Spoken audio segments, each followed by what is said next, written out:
Today, the House passed an extension of unemployment benefits for 2.5 million Americans, and President Obama signed that measure into law. Meantime, in our fourth story, the Bush tax cuts are clinging to life, with some Democrats now calling for their extension. But with financial reform now the law of the land, the vitally important Consumer Protection Bureau comes into focus. Joining me in a moment, Congressman Barney Frank. The jobless benefits extension easily passed in the House today. That chamber had previously passed a more generous jobless package, but was left with no choice other than passing the Senate's reduced measure. The president signed it into law this afternoon, allowing jobless benefits to resume for 2.5 million Americans who had exhausted their first 26 weeks of unemployment insurance. And now that the president has also signed into law the broadest financial reform since the Great Depression, he must nominate someone to head the new Consumer Financial Protection Bureau. TARP overseer Elizabeth Warren is widely considered an obvious choice, in part because she pushed for the Consumer Protection Bureau to be included in the financial reform bill. And today, Treasury Secretary Tim Geithner praised Ms. Warren. Everything we do in this area should be subject to brutal independent evaluation, Mr. Geithner said, and she has played a role in that.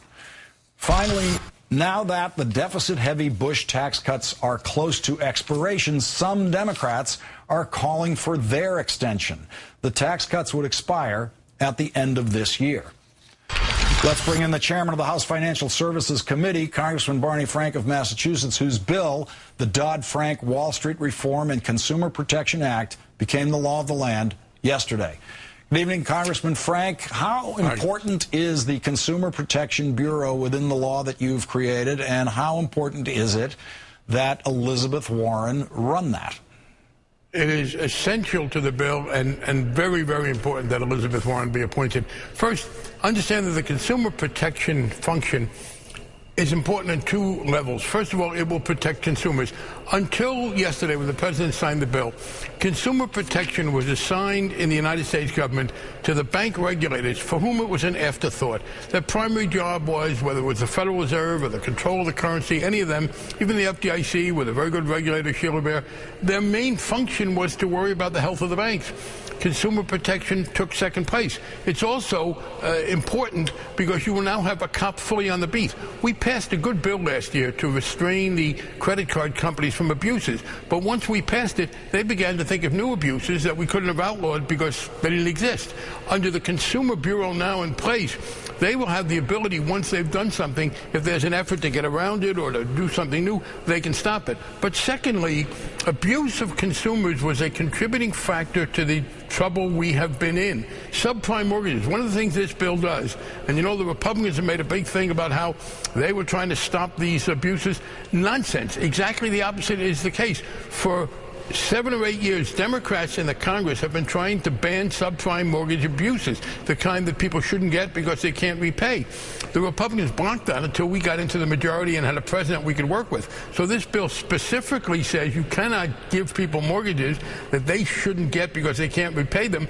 And that's not just a protection for consumers, it's a protection for the economy. As to Elizabeth Warren, one of my proudest moments in my political career was when the committee that I chair passed the bill that set up an independent consumer agency, and Elizabeth Warren said, you know, they told me not to try because the banks always win, but they didn't win today. This was Elizabeth Warren's idea, and I need people to understand she is not simply a zealous advocate. She's a very smart operator. And sometimes people think those are separate, that if you care a lot about an issue, you're not going to be effective in putting it forward. I never had a better partner on a tough fight than I had in Elizabeth Warren. And her knowledge is great. Her compassion is great. She stands out as the person who ought to be running that agency. And I would say to the president, look, I sympathize with President Obama. He's been criticized by some of my liberal friends. We didn't get a public option. We didn't get other things we wanted. That wasn't his fault. The economic recovery bill, the stimulus, it wasn't as big as it should have been. That wasn't his fault. He couldn't get the votes. But with regard to appointing Elizabeth Warren, that's his decision. No one can stop him from making it, and I hope he will appoint her. Chairman Frank, do you worry politically that a bill like this, even when successful in its operation, operates in effect invisibly to consumers? They are being protected without a clear knowledge of what's in the fine print of all of this, and that there might not be the kind of political benefit that you might want to expect and think that your party deserves from pushing something like this through. That's a very fair point. In the business I'm in, you don't get credit for disaster avoided. You don't get credit for the things that you kept from happening bad. Look, that's the story of this year politically. There's no question. President Obama inherited this terribly deep recession. The Republican Budget Committee paper just admitted that. What we've done is make things better. We've avoided damage. But people don't give you points for making things less bad. They have a right to say, make it better. And that's true about this bill. Mostly what this bill will do will be to prevent abuses, whether of individuals in the consumer area or of the whole system in the razzle-dazzle of derivatives and the people making loans that they shouldn't make. So I think that's true. On the other hand, I want to give the public credit. This bill became a stronger bill as we went forward for one reason. When the bill was being debated in the House last year, health care was getting all of the public attention from the media and elsewhere. And so I lost a couple of fights, including some on the floor of the House, because I didn't have the public allies I wanted to fight some of the economic interests that were trying to retard progress.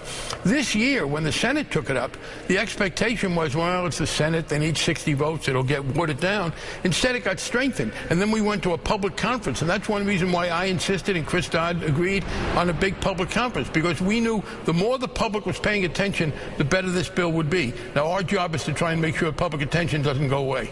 Mr. Chairman, as you know, the Bush tax cuts are set to expire at the end of this year, all of them. What are the Democrats going to do about that? Are there some elements of the Bush tax cuts they want to survive? How's it going to look next year? Well, some elements of the Bush tax cut, the ones that were adopted in 2001 in particular, were for middle-income people and below, and they ought to survive. I think that, look, we have to reduce the deficit.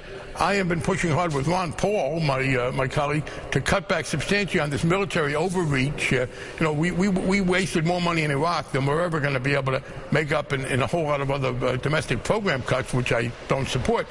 But what we need to do is to allow those tax cuts for people whose incomes are above $200,000 to expire. And as to the argument this is going to be economically disastrous, go back to 1993.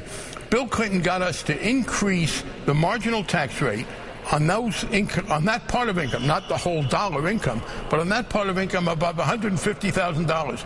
The Republican prediction was this would be terrible for the economy, and instead what we had after those tax cuts, those tax increases went into effect, was a move towards a balanced budget and the best economic period in recent history. Congressman Barney Frank, Democrat of Massachusetts, thanks for your time tonight. Pleasure.